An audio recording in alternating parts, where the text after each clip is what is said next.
Today we will talk about leading tomorrow. So we want to see how the world is changing in the coming years today, and which new leadership skills will be necessary to navigate these challenges that are coming, and how to best develop them. And this is the agenda for today. Of course, the first thing is we look to the upcoming challenges. The next thing is, how are our leaders today, these people who need to get us through these challenges that are coming? We will identify the gap between the current leadership skills and what will be needed in the future. And then we will look into the superpowers that will be needed to enable the leaders to thrive in 2030. Not every organization is ready for effective leadership development, so we will face some barriers, and we would like to touch this topic as well so that you can prepare for that. And in the end, we will talk about innovative methods that really work. That really work, especially in today's complex environment, how to train leaders so that all this sticks. Good. Then let's jump straight into it. For me, the first thing always is leadership is like a river rafting ride. You have ups and downs. You are bumping into success. You have setbacks. You are steering into one direction, and the circumstances are pushing you into the other direction. And you definitely want to know what's waiting for you around the corner. Because when you know what's waiting around the corner, then it means that you can prepare for it. And that's the same for the leaders. You want to know what's coming. You want to know what is coming your way so you can prepare for it. And that's exactly what we want to do is now. We want to look into what will come our way. And what you see here this is an excerpt of the World Economic Forum Global Risk Survey from this year. You see 3 different columns, one from today, one in 2 years' time, and one in 10 years' time. And what's most important is you see at the bottom are the categories. So you see blue is economic challenges, purple is technological challenges, amber is geopolitical challenges, red is societal challenges, and green is environmental challenges. And when we jump into the middle column, so 2 years from now, what you can see is, without reading through all these things, from the color coding, you can see that the dominating things will be societal challenges. Things like societal polarization, we have inequality, we have to deal with migration or the human rights. If we jump into 10 years from now, you see a different color dominating, that's the green. So these leaders who took part in that survey, and that's mainly business leaders around the globe and academics around the globe, they are predicting that in 10 years' time, the majority of the challenges will come from environmental changes. And still we have inequality and societal polarization. And of course, some of these technical challenges that will arise from implementing the AI technologies into our daily life.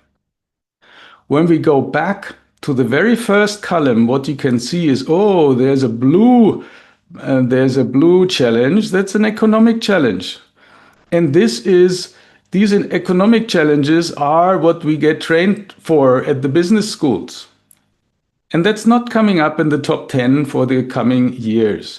So you can see one of the things that we have to learn in this turbulent times that are coming ahead is we have to learn about societal skills. We need to manage societal polarization even inside of our teams, and we have to learn how to deal with environmental changes that will impact the businesses. This is another slide showing exactly the same what we have just seen. This is showing the same challenges, but it's showing the interdependence and the impact of these challenges onto each other. So the thin lines is lower interdependence. The thicker lines is showing you it's a higher interdependence between these elements and challenges. And the size of the bubble tells you if it's a high impact or a low impact. What I find fascinating in this one is really that you see how everything is interconnected. So it's not anymore that we can think, oh, we fix one thing on one side and then it has no impact on the other side. This is not the case anymore. And if we take a lens and look into it and zoom into the most impactful ones, the most biggest bubble, that's these bubbles here, that's inequality and decline in health, being, and societal polarization. That's all red. So that's mainly exactly what we have seen already before. The big ones will be societal. And we just talk now about the inequality. The inequality was what is meant here in this survey. It's an inequality about wealth and income and differences and things like that. And you will also face this in your companies, in your organizations, because what you have there is you have to hire AI specialists and you have to pay them currently, you have to pay them a fortune to get on board. And you will still have your other employees who have their normal salary, and there will be a big gap. So there will be some kind of conflict coming up in your own organization, and you have to deal with it. If you look into the labor market, into the changes into the coming years, that means 39% of the existing skill sets will become outdated. Wow, that's a high number. So the thing is, what we have learned in the past is becoming outdated. That means there's a lot we have to learn. And when we see how many jobs will totally transform, it's talking about 22% of the jobs will totally transform. If we translate it into numbers, that means it's 170 million new jobs that will be created and 92 million jobs will be displaced. And that's, you can see that it's amazing because that's millions of people will start to move around. Millions of people need upskilling and reskilling, and that will be a massive shift in the total labor force. Of course, we have the question now, what are the most declining jobs? Here we see the net growth percentage, so basically the percentage of the current jobs that's impacted. So the biggest one is the postal services will be done. We have bank tellers and data entry clerks, cashiers, assistants, accountants, things like that. What I find more interesting even is if we look into the real numbers, if we talk about these millions of jobs, which are the jobs that are the millions that get probably displaced as well. And then here you can see it's cashiers, it's assistants, it's cleaners, housekeepers, printing business, accounting. Yeah, there's a lot coming, the big change coming. The same on the growth side. What we can see here is, Günther, do you want to say something because you are painting?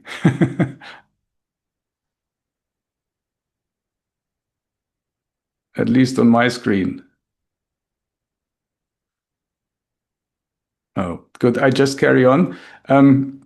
So the fastest growing jobs you can see are the tech jobs. If you go through that list, these are the tech jobs. So they're big data specialists, especially with AI coming along. They are fintech engineers, AI learning specialists, all the tech sides of it.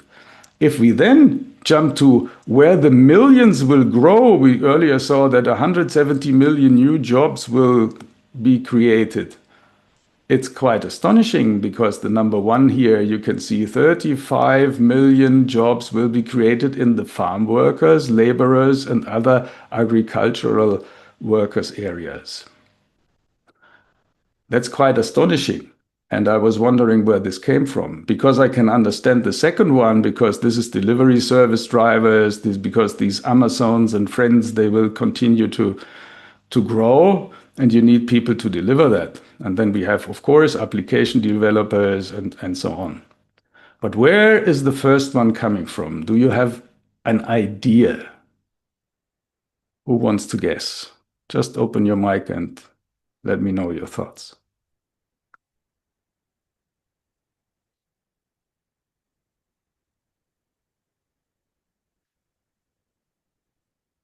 You're probably as astonished as I was. And when I was digging into it, it is telling you, remember these in the 10 years projection, that we have many environmental challenges. And to prepare for that, we have to prepare to deal with the climate change. So we will have many green initiatives. So it means we have to plant trees. It means we have to build dams to protect us against rising water. All other of green initiatives are in here. And the same is also the world population will grow and grow. So therefore, the farm workers, and they need more food. We have to invest in that area. So that's the secret behind that number. If you look into the future, what are the leaders who took part in that survey telling us? The dark red one is stormy. That means they are looking for catastrophes and bigger risks to loom around and happen. Then the darker orange is turbulent times ahead, and then the lighter orange is unsettled times ahead, and then stable and calm times almost no one is expecting anymore. And if you look into 2 years ahead, the percentage of people who expecting stormy and turbulent times is 36%. And if you look into the long-term period, the 10 years, it's already 62%. So it looks like that, yeah, chaotic times are ahead, and we have to deal with it. And this brings me to the next topic, because now I want to look into who are these people who need to navigate us through these challenges, through these chaotic times, and how are they? How are they dealing today? A very interesting slide that I found was this one. This is a slide. This is asking the population around the globe about the percentage of the people who worry that their leaders are purposely misleading them. And when you look at these graphs, it looks like there's not much different if you are a government leader or a business leader, or if you are a media leader. It's all around 70% of the population believes or are afraid that the leaders are lying to them. That's an incredible number, and that tells us that the leaders, even the business leaders and the journalists, they have a very bad image.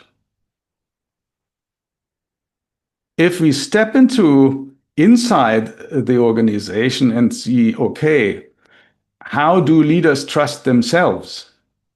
It's quite interesting when you look at the number that the leaders who trust their managers has dropped in the past 2 years by 17%, down to 29%. And the leaders who trust senior leaders has been stable also around it, because it was already very low, and it stays flat. But that tells us that 70% of the leaders are not trusting each other. And I think this is a reflection of the highly competitive environment many organizations operate in. And that means If we are, as leaders, not trusting each other, how can we expect from our employees or our teammates to follow us and to engage us, to engage with us, if we are not trusting each other ourselves? If we move to the inner world of the leaders, how does it look inside? We can see that 71% of the leaders are telling that they experience increased stress. 54% are very concerned about that they will burn out soon. And what astonished me most is that already 40% of the leaders are considering to leave. So just imagine this happens, they all leave at the same time and overnight. That means you are losing half of your leaders. If you look into the other side, what motivates us? We often talk about purpose and why behind the job as the biggest motivator. When we look at the purpose, if the leaders find their job purposeful, we can see on a C-level it's pretty okay. We have around 70% now in 24 that the C-level have a purpose in their job. If we look into the other levels, it's dropping. And if we look at the front line, it has dropped very much. And these are exactly the people who are doing the daily operation. These are the people who are operating the company. These are the people who are dealing with the customers. This is the energy they also bring across. So the inner world of the leader is also not the best. And it's getting worse because when we look into the leadership talent pipeline, then we see that we have a big crisis here. Because in this graph, you can see the orange line, that's the key contributors, that's your key people, your key talents. And the blue line are your leadership candidates, that's your leadership talents. On the leadership talents, it stays quite flat. You have around 10% planning to leave within the next year, but the other one has almost doubled. So the key contributors, the key people, the key contributors, almost every fifth of them is planning to leave soon. And it gets worse because when we look into the year 2030, which is just 5 years from now, then we have the generation Z and the millennials who are making then 74% of our workforce. And these generations are mainly motivated by learning, and they are very much interested into soft skills. And when we look especially into the Gen Z, then only 6% of them aspire to lead. So when we think about this, why are these young people not interested anymore to become a leader? Then the first thing that really comes to mind is, hey, they have seen their parents struggling in stress and burnout and never being at home and things like that. So why should they aspire to become someone like that? So if they have never experienced how much fulfilling it can be to achieve something with your team in a good state. So when we see the impacts, though these talents are 4.8 times more likely to leave in the next year if they don't feel a sense of purpose. And they are 3.8 times more likely to leave if they don't trust the leader. And they are 3.7 times more likely to leave if they don't get opportunities to grow and develop. So this very clearly tells us, so the leadership pipeline is not in the best shape. The young generation is not so much interested anymore. The current ones, 40% want to leave, then we really have an issue. Yeah? So even when you have limited training budget, you need to invest at least in your talent development, because otherwise, in a few years from now, you have no one who is interested in stepping up and doing the leadership in your organization. The good news is the CEOs know about it. In their concern list, the top concerns are, number one, attracting and retaining top talent. And number 4 is developing the next generation of leaders. So they are aware of it. But they, of course, they get distracted by dealing with the economic growth and experiencing this inner uncertainty, and they have to navigate through it, and they have to take the people with them. This brings us to something what we call the leadership capability gap. What is this? This is the difference between the requirements of the role, the skills that are necessary, and the capability the people bring with them. When we see over time the complexity of our jobs has grown significantly, you can see it's almost exponential here. And the people who have stepped up, learned, have been trained, we are growing as well, but certainly not at the speed of the requirements of the role. And this curve looks even more, it looks even worse when you go higher in the hierarchy, because for the higher you move, the more complex and the bigger the gap is. So therefore, if you look into HR, 83% of the HR departments predict that there's a high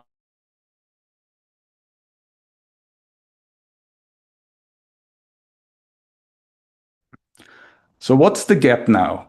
What are these future-oriented leadership skills? Number 1 is setting strategy. What you can see here, the dashed line is setting the strategy. 64% see this as a critical skill to develop. And only 37% of the leaders have been trained so far on this. Then we have things like managing change, identifying and developing future talents. Then we have decision making, building trust, engaging employees, influencing others, coaching others. Here the gap is not so big, but cultivating networks and partnerships to support you or resolving conflict.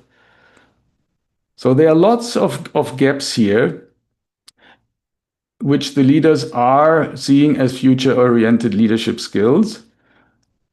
And when we look into and compare the leaders who have been trained and the ones who have been not trained and doing the same job, then you can see that the leaders who have been trained are 12 times more likely to be seen as best-in-class employee experience, or 9 times more likely to feel well-equipped for their role, or 9 times more likely to have time to maintain diligence in their role.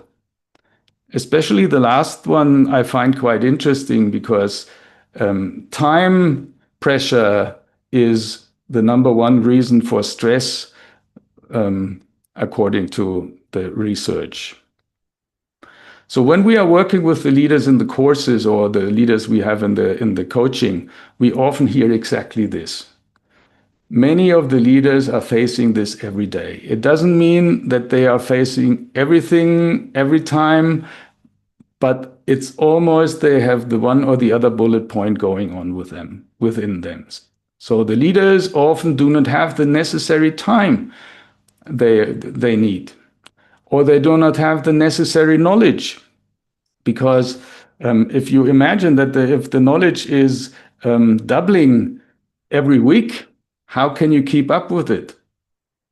So we are not in a position anymore to have all these answers. We are also not in a position to have the skills to deal with everything here.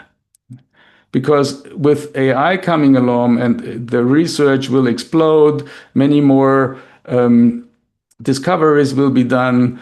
So the skill sets will get finer and finer, and we have more and more subject matter experts. You cannot keep up with that. So you have to hire these people, you have to bring them in, you have to rely on them, but you might not find the skills currently. So that means you don't have the resources, or you don't have the money to bring them in. And internally you are not feeling certain. You're not feeling certain what is waiting for you around the corner. You are not in an inner calmness to make the right decisions. You're having the doubts there. You have not the right support network in place. And definitely most of them, what we always hear almost from every leader is, oh, I'm not quite sure what's the next clear step. So this is why I've chosen that picture here, is because from our leaders, we always are expecting that they stand like a beacon, that they stand like a lighthouse, and show us the way, and that they are, facing all these waves that are coming their way. And I find this picture illustrates it quite nicely. That brings us to the next part. What are the necessary superpowers the leaders need to thrive? And there, I would first, before I continue and tell you what these guys need, I would be interested in what you are thinking, what they need. Which skills should the leaders develop from your perspective? So if you pick up your smartphone, if you take a snapshot from the QR code, then you type in what you think what the skills are the leader need to develop. If you are on a PC or a laptop, then you could also go to slido.com and use the hashtag number 2766 and 726. So please let us know what the leaders should learn. Project management.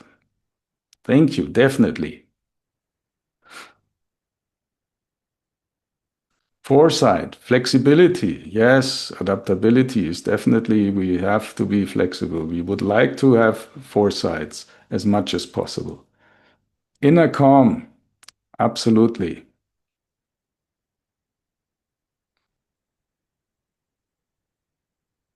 Anything else?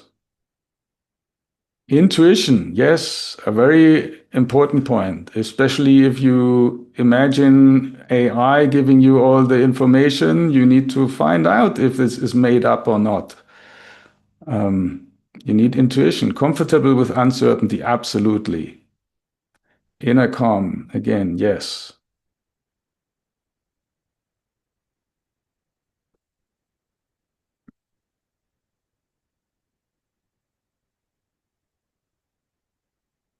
Thank you. Courage, resilience, yes. We wait for this one to typing. Authenticity and people skills, yes. Thank you so much. Now let's look into what the researchers are telling us. The researchers are telling us these are the core skills that will be needed in 2030. If you look into the upper right quadrant, these are the skills that are core now, and they are expected to increase in importance. So when you look at this from the highest percentage of the core skill now, then you can see it's analytical thinking. The next one is resilience and flexibility, leadership and social influence, creative thinking, motivation and self-awareness, technological literacy, empathy and active listening, curiosity, lifelong learning, talent management and systems thinking. Or I forgot the AI and big data here, of course. That's necessary.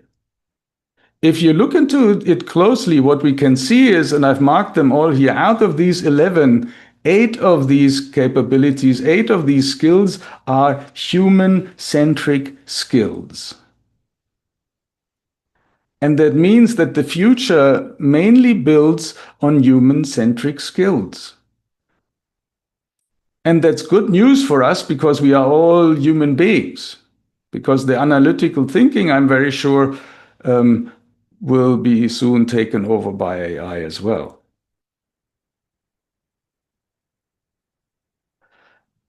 And what I found in my research here is I found a study that was called Ready for Anything.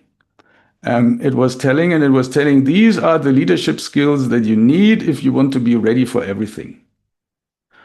And Yes, if you look into these 11 elements, it's tech savviness and digital adaptability. Absolutely, this is how the world is functioning. Everything's connected. So this is your,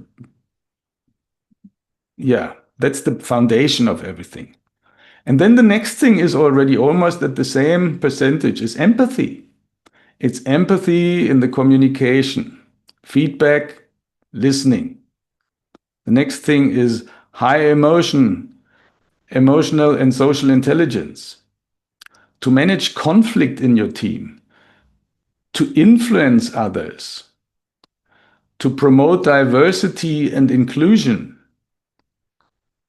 to be able to take risks, to provide clarity and direction to team members in dynamic situations, and the ability to inspire the employees, the ability to lead without formal authority, definitely because the matrix organizations will more and more be there. The project management organizations will be more and more the way to go. And then the last one is the ability to endure and embrace ambiguity and uncertainty. And if you look through that list again, this is all about human-centric skills.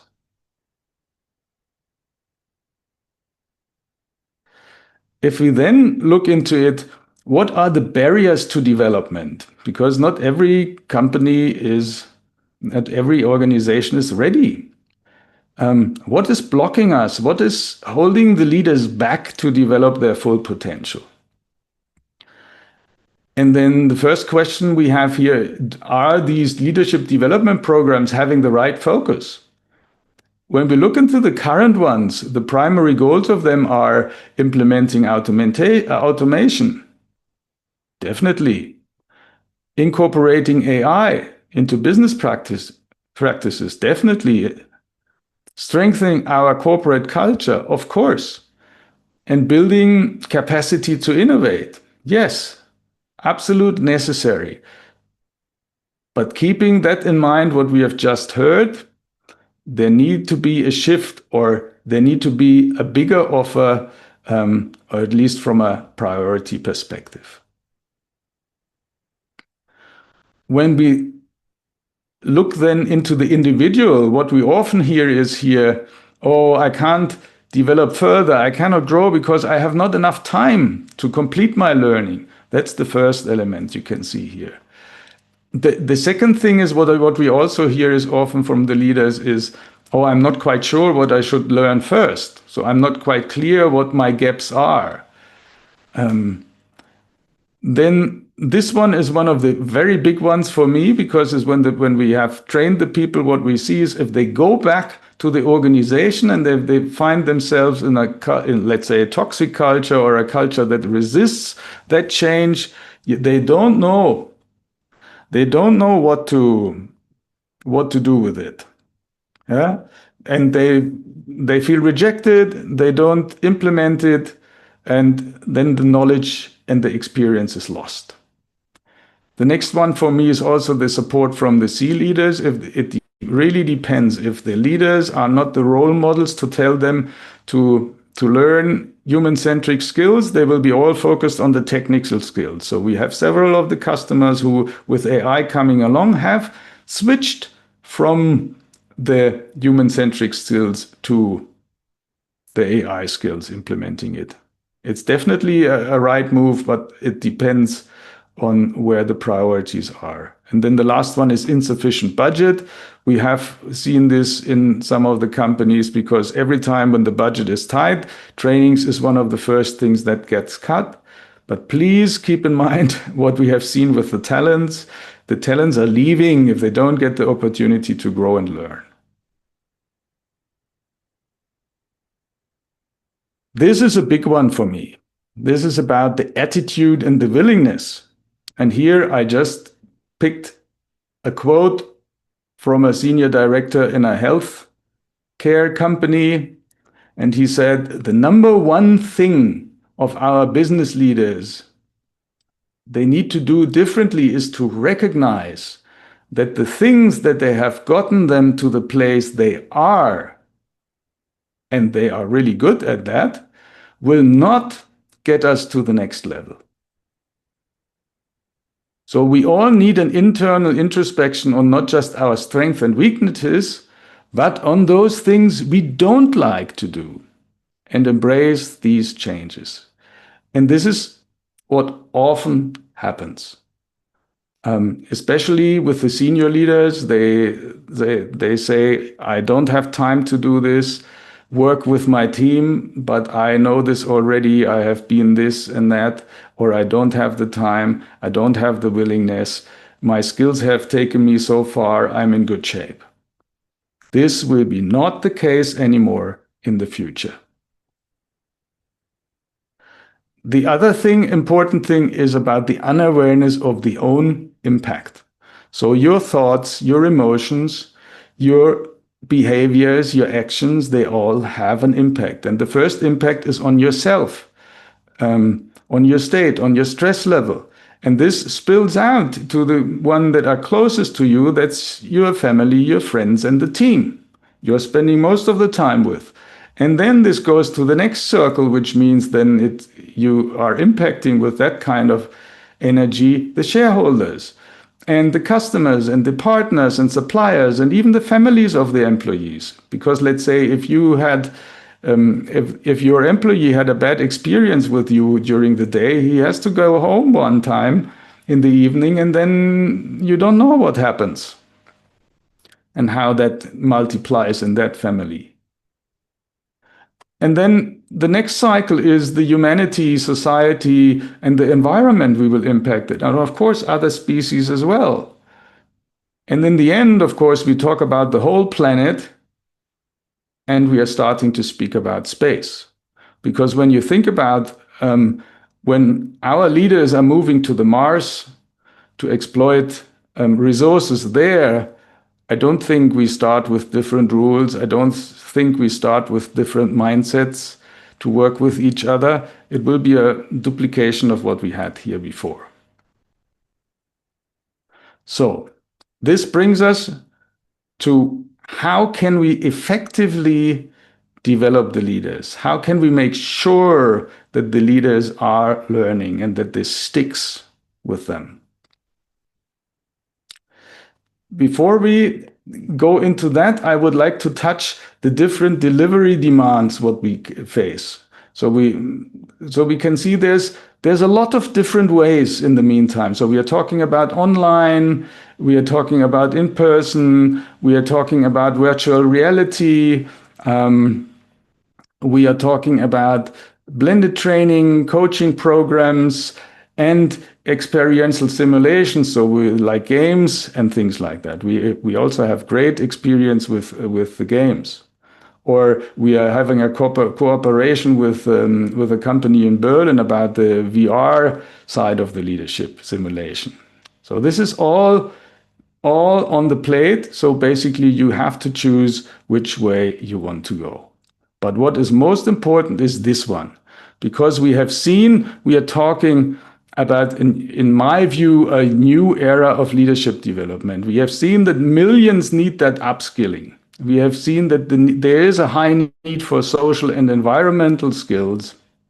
We have seen there's the urge to grow your talents, and we have seen there's the critical necessity to develop this human-centric side. There's the human-centric skills.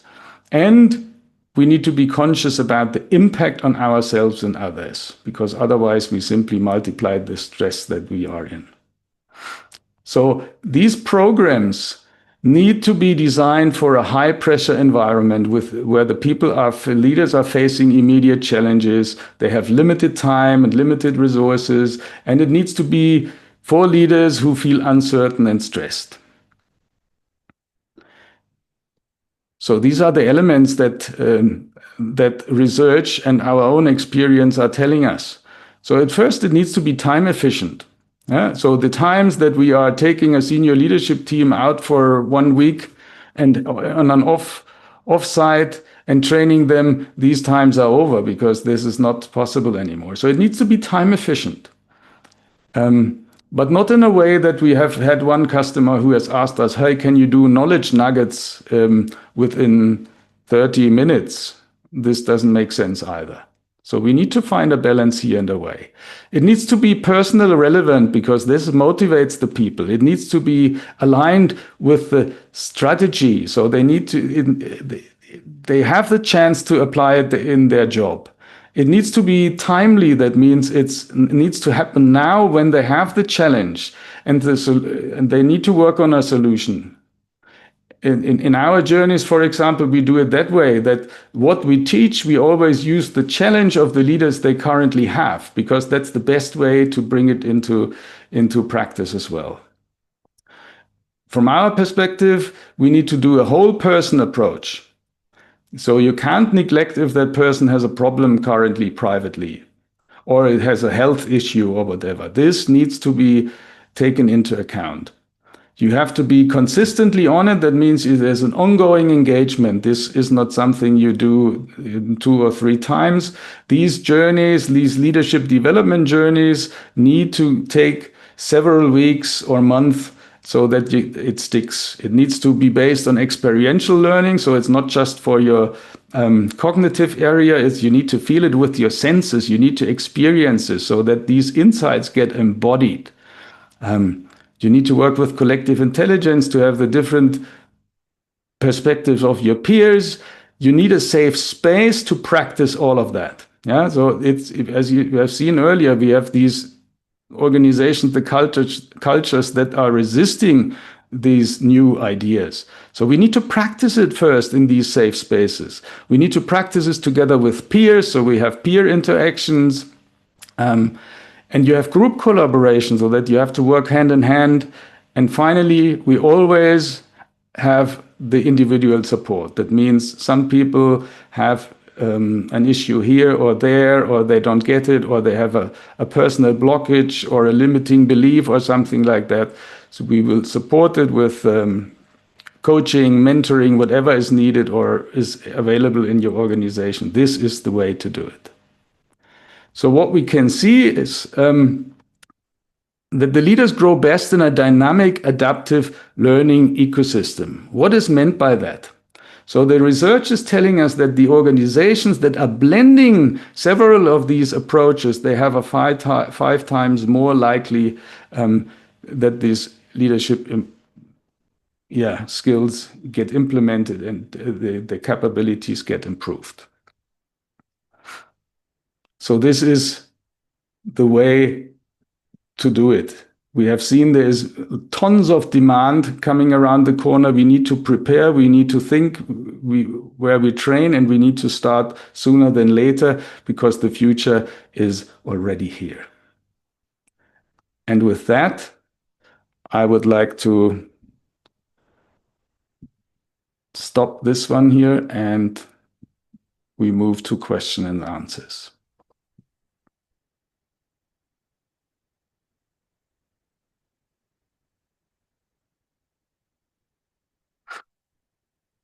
Who has a question or a comment? Jan, I have a question to kick off. Please. In this AI rush where AI is everywhere, it's in our lexicon, it's in the boardrooms, it's in the water cooler chats, and it can be challenging for leaders to lean towards that human-centric approach when they're a shareholder or boss pressures to keep up. So any advice on how to move beyond that noise to be able to maintain a true course as a leader? Yeah, what we always use one story at the beginning of the trainings, and that's the story of the 2 woodcutters. Yeah, it's and then the story goes like that: these people compete, and one person is cutting the wood and hearing the other person, and basically the one person always hears the other person taking a pause. And then in the end, they come to, that happens several times. And in the end, they come together. And then that person who has taken that pause had cut more trees than the other person who has consistently hammered the tree. And so they speak to each other, and he has asked, "How can this happen? You're taking a pause, and then you are faster and more effective than I am." And then the other person is saying, "No, I did not take a pause. I was sharpening my axe." Yeah? So the point is, we need to sharpen our axe. And to sharpen our axe are these human-centric skills. And these human-centric skills have such an impact, and they will multiply on your team, that you have much more time then to focus on the AI skills or whatever skills come your way and what you need to implement. This is always exactly the paradox in the whole story. We often hear is, "Oh, I don't have time to learn this," but you don't have the time because your axe is not sharp. Yeah, so you have to learn, and then the axe is sharp, and then you are much more effective. We hear this from everyone who has taken that way, and it's always a very, very deep insight for each of these leaders.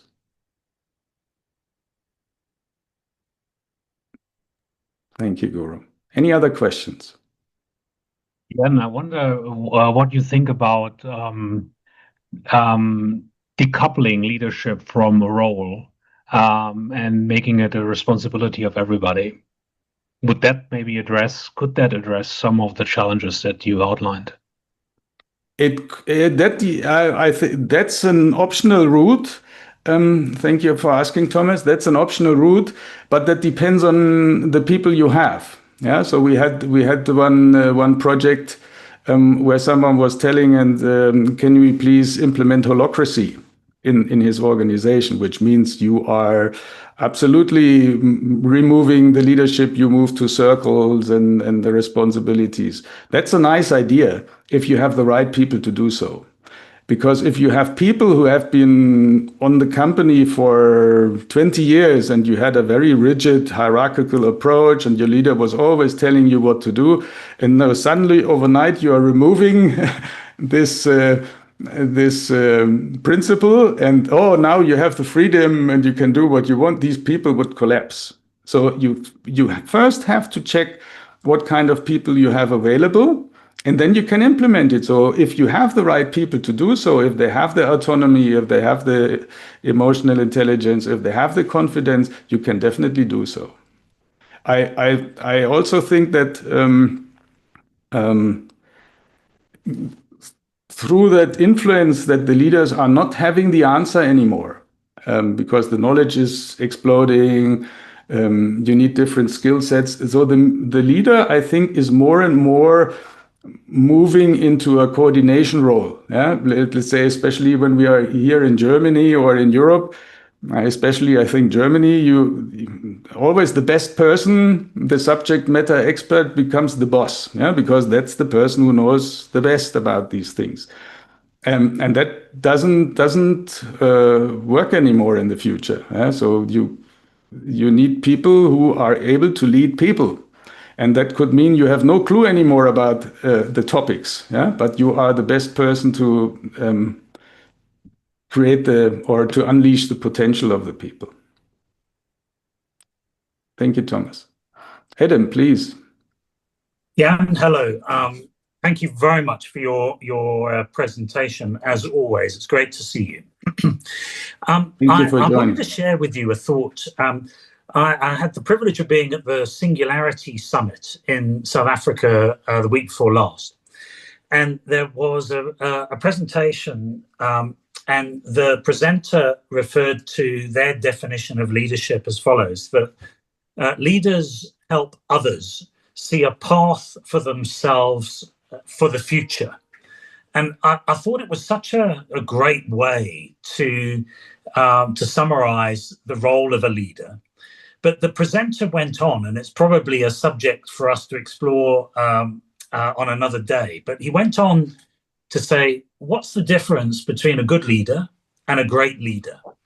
And the key message that he gave at the end of the presentation was that difference is that great leaders don't suffer, and they are able to make decisions free from suffering. And I had the privilege of having lunch with Brenda today, with Brenda Carley, and I was testing some of this with Brenda, and it's such a great conversation. She was telling me, well, these are some of the Buddhist principles that are kind of creeping into these presentations and thoughts. I'd love to get your reaction to that. Yes, I think you have been there, Adam, 2 years ago at the summit when I presented exactly about this. If you are suffering, then your brain shifts into survival mode, and you cannot come up with good ideas anymore. You are only thinking about survival and protection. So that's not the growth mode you want when you want to develop further your organization. I absolutely support that. Thank you. That's a great way of positioning it. Very good. Thanks, Jan. Thank you very much. Thank you for sharing. Sergius, please. Yeah, hi. Good to see you. I was just curious around the part where you mentioned also some partnership with VR. We also do that in Poland. We have a simulator that sort of pushes managers into roles on a submarine and in a helicopter, and the fact that there's this VR thing going on, and their brain really interprets the whole thing as being real, and the torpedoes that are being sent against them are real, and there's alarms coming off. And so this is a very, very real experiential accelerator of noticing how, some people tend to dominate, some people just don't listen to others, people tend to not share information, and all of these things. And I was curious what sort of simulation you guys were using to accelerate the work. Yeah, we are when we work with the. I think I remember you told me about the submarine thing. I personally love these experiential things. I think VR is a wonderful way of creating experiences. And we sometimes use it for diversity and inclusion. So the one thing that the company in Berlin is doing very well is, so you are experiencing yourself suddenly, if you are a male, for example, in the body of a woman. So you are running through the office and you are experiencing you are a woman. And it's fascinating. So if you are in it, you suddenly feel like a woman. You are dressing like a woman. You are, and you're getting all these cliches that we all know. You suddenly experience them in the body, and then basically when we do the sharing afterwards, the male leaders are totally shocked about how does it work, and then the female leaders often tell, hey, this is, in reality, it's even worse than that sometimes. Yeah. So I strongly believe in the potential of VR to creating the experience. What for me is absolutely necessary in these programs is that you keep engaged, that you practice that learning afterwards, because otherwise it was a fantastic experience you had. I don't know, in your case, I think it was 2 days or so. It's fantastic. You have fun, you enjoyed it, but the question is, what are you doing with it? Yeah? If you move back into an organization with a toxic culture, there's not much about it. So afterwards, there need to be something in the program where you can practice in a safe space, where you can, Yeah, I'm very much in line with that as well, and we use it as an opener, and then we sort of go back in a transformation process, and we help them build habits. But they already know that autonomy is good. But if you are going to give autonomy, you need to have also clarity and real empowerment, and not just something that the boss is still going to critique afterwards, etc., etc. And it's like, yeah, moving towards new behavioral pattern with accompaniment. Yeah, that's exactly how you should do it. Yeah. Thank you, Sergius. Yeah, Regina is saying when people suffer, they go into fight and flight response, where also complex thinking, problem solving, and empathy are down. A suffering leader will not watch out for other people but himself and herself. Absolutely true. Thank you. And thank you, Adam, for joining. He needs to drop off, but we have Guru. Hand over back to you for closure. Yes, thank you. Thank you once again. Welcome back to everyone to the webinar series. And thank you all for joining us. Really appreciate the support and your presence here today.